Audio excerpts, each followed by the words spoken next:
Hello everyone, welcome to LICD Lab 4. Today we are going to design inverting Schmidt trigger with symmetric and asymmetric hysteresis. So let's understand the design of inverting Schmidt trigger in more details. Okay, so this is my circuit diagram, a general circuit diagram for inverting Schmidt trigger, which will work for symmetric as well as asymmetric cases. So we have input applied to the inverting terminal, and from the non-inverting terminal we have two parts. One is R3 and D2, one is R2 and D1, and you have R1 connected like this across the ground, and output is taken across the output terminal of the op amp. Now, the scenario is given, that is the upper threshold point is at 4 volt and the lower threshold point is at -2. So we have to design inverting Schmidt trigger such that my upper threshold point is 4 volts and my lower threshold point is -2. And given my plus or minus VSAT is at plus or minus 10.7 volts. So basically, how do we do that? Basically, the power supply will be given. So let's say that power supply is around plus or minus 12. Let me use the annotation. Okay, so let's consider that my VCC is plus 12 volts and my VEE is minus 12 volts. Okay, now normally what we do, we consider that your plus VSAT should be 90% of VCC, correct? Let me just take it over here.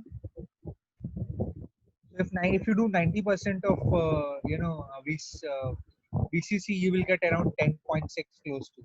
And here also similarly, minus VSAT will be 90% of VEE.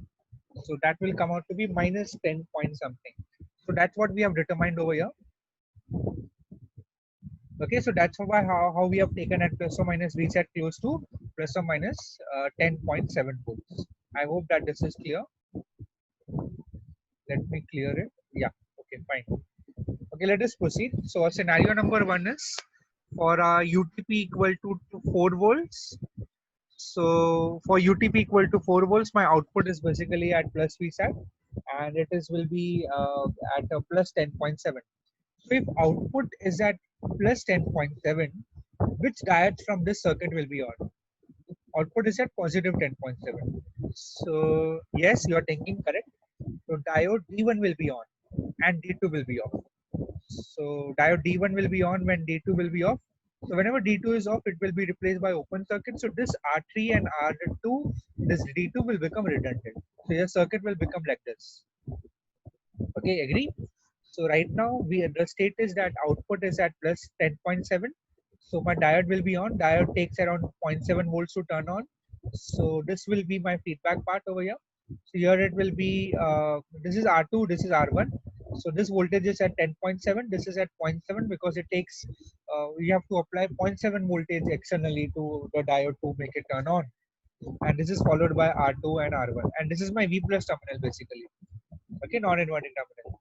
So I can redraw this circuit like this. This will be 10.7 minus 0.7. So this will be a 10. So 10 and this will be R2 upon R1.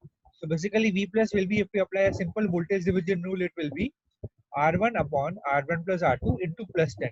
Actually just ignore this step. This is not VSAT basically. This is plus 10 actually.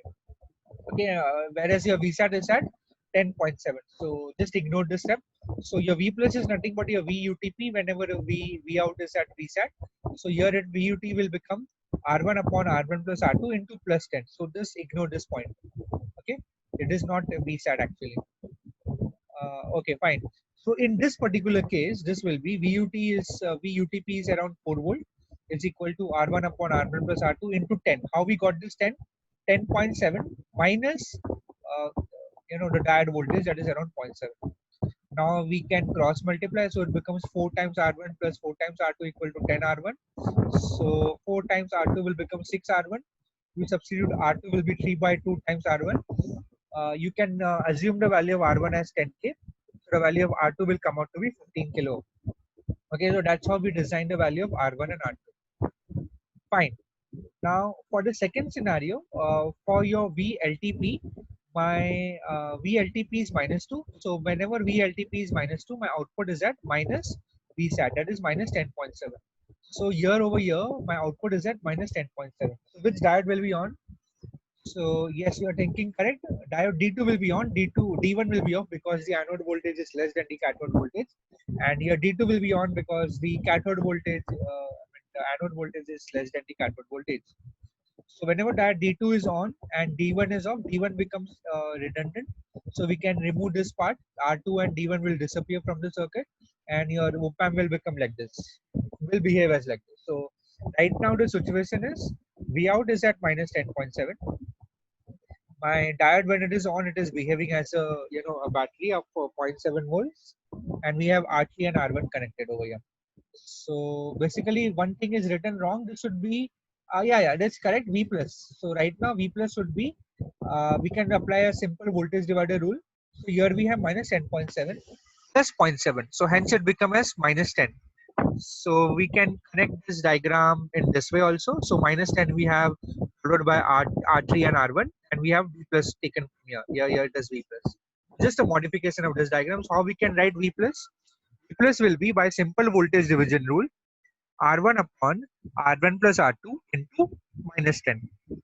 Okay, so V plus is nothing but your VLTP. So VLTP will be R1 upon R1 plus R2 into, actually this is wrong. This should be not be minus VSAT. It should be minus VSAT plus VD on basically. So just ignore this step. You will get it. I mean, if you want to write it correctly, actually your VSAT is 10 minus 10.7, and here it is not minus 10.7. Hence, you can write it as VLTP is equal to R1 upon R1 plus R2 into. If you want to write in the terms of equation, it will be minus VSAT plus VD on. So that's how you will get the correct value. Right now, your LTP point will be -2, and your this factor is minus VSAT plus VD on. So that will be minus 10. You have calculated. So you can minus and get cancelled. You can cross multiply. So you will get twice R1 plus twice R3 is equal to 10 times R1. So if you equate it, you will get it as R3 will be equal to, if you solve it analytically, you will get R3 is equal to 4 times R1. Now remember, R1 we have already considered it as 10 kilo ohm. So we'll assume it same value 10 kilo ohm. So if you do that, R3 will become as 40 kilo ohm. So also in your designs, kindly select the values of D1, D2 as from the library 194148. Okay. So your design circuit will be looking like this. So this is my design circuit with V in applied to the inverting terminal, and this is my R3, R2 40 kilo ohm, R2 will be 40, and R1 also will be 40 kilo ohm. So you can select the op-amp as OP07 in LT Spice. Select D1 and D2 as 194148. You can give a, I'll describe in the observation table. So this is my design circuit for VTPS plus 4 and VLTPS minus 2. So let me go back over here. Yeah, this will be my expected hysteresis curve. So it will be having a slight slant. That's because the op-amp is a little slow. So it will take some time to switch from plus VSAT to minus VSAT or minus VSAT to plus VSAT. So over here we will get the highest level as plus 10 and minus 10. So you can observe it in your LT Spice window. And this point, whenever this hysteresis curve intersects this point, this will be your V UTP. It will be close to 4, and this will be your VLTP, which will be close to -2. Okay, so these are my observation tables. So V in I have to give it as first case as 10 volt peak, then I have to give it at 12 volt peak, and finally 3 volts peak. And you have to observe the simulated results. I mean, you have to observe the input output waveforms as well as the hysteresis curve. And from the hysteresis curve and the input output waveforms, you note down these values. So there are two ways to note down the VUTP and LTP. You can note it down from the input output waveforms, or you can note it down from the hysteresis curve also. So right now these are my defined values. V, LTP and UTP is fixed at plus 4 and minus 2. And when the peak value of the input is less than this VUTP LTP, actually the output will be either at plus VSAT or minus VSAT. Basically, it should not work as a Smith trigger then. The input should be greater than the triggering points basically. So as a quick look, let me just quickly show you in LT Spice how does it look like. So we'll quickly do that. So this is my schematic, and we'll not spend much time on this because this is what you have to do. So first case, you have applied V in as 10 volts. The frequency you can give it as 100 hertz. So if I want to view 3 cycles, I can give the time period as 30 milliseconds. The power supply is plus or minus 12 volts, and the diode is 1 and 4148, which you can select from the library. So this circuit, after you make it, just go to simulate, click on run. Yeah, if you have labeled this as V in and V out, please label it as V in and V out. To label it, you can right click on the wire, label net, and enter your value. So here I've entered it as V in and V out. Similarly, you all can also do that. So you go to simulation, and right now you go on add trace, right click and add trace, and here it is V out, and you have V in also. So again go to add trace and click on V in. Okay, so these are my input output waveforms. Now to check whether VUTP is plus 4 and VLTP is minus 2. So wherever this output is cutting the, this input curve, that will be my value of my V LTP, UTP. So I can bring the cursor over here like this. So it's coming out to be close to around, let me just take the cursor for the blue one. I mean,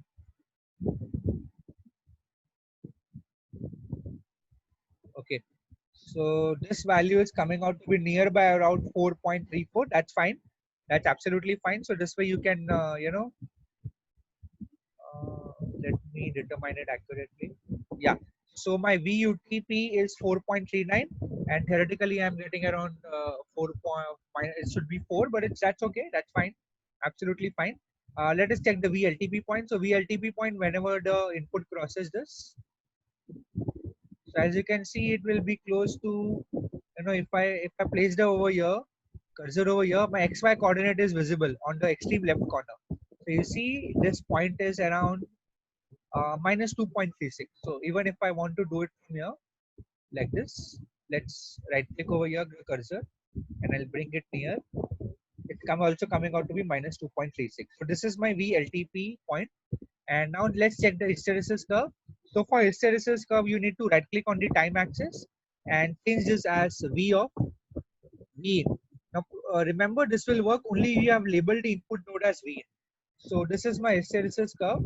From here also I can determine the input and VUTP LTP. So this height is my this will be around 10.97 basically right now over here. So this will, and we have assumed it at 10.7. So this will be at around. Let me just show it to you. Right now it is at minus 11, and plus you can easily get around. This is around plus 11 and minus 11. So plus or minus VSAT is 11 actually, and we have considered 10.7. That's why that slight variation in VTP and LTP and UTP is coming. Now to check, this is the point of VLT. This is the point of VLTP. So you can bring the cursor, this plus sign over here. You'll get the XY coordinate to the extreme left corner. So you're getting around 0. The y-axis is around. If you place it correctly, it will be minus 2.43.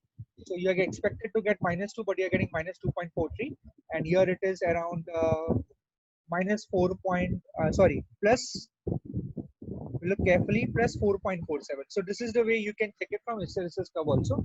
So this also plot you need to observe it, okay, on your LT spice screen. Now you can change this to amplitude of the sine wave as 12 and 3 and observe the output. Okay, so this was the part for the LT spice. Now let's go back to the table. Now second design shows that we have to design VUTP and LTP as plus 4 and minus 4. Actually VLTP is minus 4 here. By mistake it is written as plus 4. So VLTP is minus 4 over here. Please change it. So now what is expected is we should expect this kind of a graph where hysteresis curve, where VLTP is minus 4, VUTP is plus 4, and this is around plus 10 and minus 10 basically. Okay, so that's the hysteresis curve which we are looking for. Fine. What we will do is now we have to fill this table, and for symmetric design, the design steps will remain the same. So for VUTP part, it will remain the same. For VLTP, over here, instead of -2, it will be -4. So if you work out carefully, my R3 will come out to be same. I mean, it will come out to be around 15 kilo ohms only, same as R2. So you can check it out for symmetric hysteresis curve also, this will work. And for the third case, when VLTP is 0, so the hysteresis curve expected will be like this. It will come like this. VLTP will not be exactly 0, it will be slightly off. Ideally, it should be here, but it will intersect wherever it intersects the x-axis wheel. That will be your VLTP point. Now, let me show you one change over here. There will be only one change. For VLTP equal to 0, remember this will be equal to 0. So for that to happen, and R1 is 10K. So for that to happen, my R3 should disappear. R3 has to be, if this is 0, my R3 has to be very, very high, infinite. So what you need to do is, for VLTP equal to 0, you need to remove this completely. I mean, you remove your R3 and D2. You just remove your R3 register. You can cut and delete it. So why? Because for VLTP has to be 0. So for that, the voltage equation, R1 is already defined as 10K from the previous step. So R3 has to be infinite, and infinite resistance is represented by open circuit. So you just delete this R3, and you will get a proper value of VLTP and VUTP. So this is the way you will fill up the table also for V in value of peak value of 10 volts, 12 volts, and 3 volts respectively, and observe the simulated results for VLTP and VUTP. So I think that's it for this lab session. So kindly complete your lab on time. So we have designed, seen the procedure for designing an inverting symmetric, either with symmetric or asymmetric hysteresis. So the diagram, the circuit diagram will remain in the same. So only the design steps will, the values will slightly change. And I've also shown you the procedure for one circuit in LT Spice. So that's it for this lab. Next time we'll start with LICD lab number 5. Thank you for joining.